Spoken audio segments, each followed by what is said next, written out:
The musical notes are nowadays one of the most important components in music, and today we'll find out the fascinating story of why the musical notes have the name they have.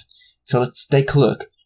The musical notes as we know them these days, that is C, D, E, F, G, A, and B, lack to have a specific name to identify them, but rather letters of the Greek alphabet were used instead. To begin with, it's necessary to talk about a personage named Guido d'Arezzo, an Italian man who flourished in the 10th century, now regarded as the father of the Western music and of the Middle Ages as well. To go into details, Guido was a Benedictine monk, educated at the Benedictine Abbey at Pomposa, a place that he left because his fellows resisted his musical innovations. He introduced the tetragram consisting of 4 lines of different colors: C yellow, F red, A intermediate black, and E black, providing a note with a different sound depending on its pitch on the pentagram. Such implementation evolved into the pentagram. It should be noted that the musical notation didn't exist. Melodies were transmitted orally. The letter would be barely written, some rhythmical readings, and much rudimentary tonal readings.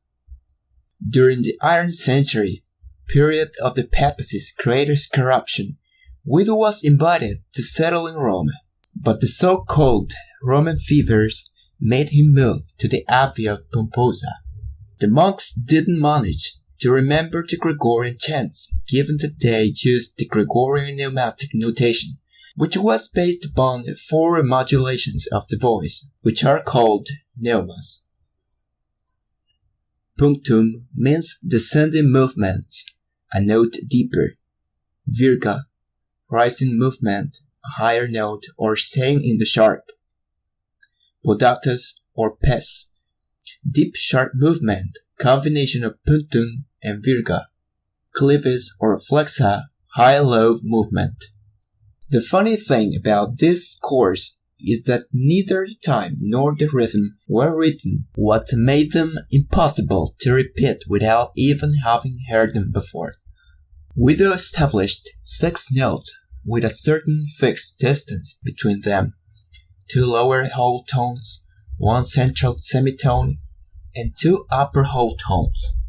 Guido was inspired by the initial syllables of every verse from a very famous hymn, used in St. John's Eve or St. John's Night when people would celebrate, according to Catholic tradition, the birth of John the Baptist, hence the name of the music notes such hymn stated. If we translate the previous text, we get something like, "So that your servants may, with loosened voices, resound the wonders of your deeds. Clean the guilt from our stained lips, O St. John." Initially, C note was called ut. B note didn't have fixed high and was sometimes called B mollis. It was until 16th century when Anselmo Flandes joined the words Sancta Loanis, and that is how the B note came to be. Guido d'Arezzo would appear on the scene. He was a master of the chorus and had an idea in mind: to make the members of his chorus learn the Gregorian repertoire in less time than usual, that is, several years, and for that he devised the utilization of horizontal lines to set the high of the sounds, something very similar to our current system, putting an end to pneumatic notation. Thanks for watching. If you enjoyed the video, don't forget to leave a thumb up, subscribe and click on the bell so you don't miss any new video. Remember that you can find the fan page on Facebook and on Instagram as well. Till next time.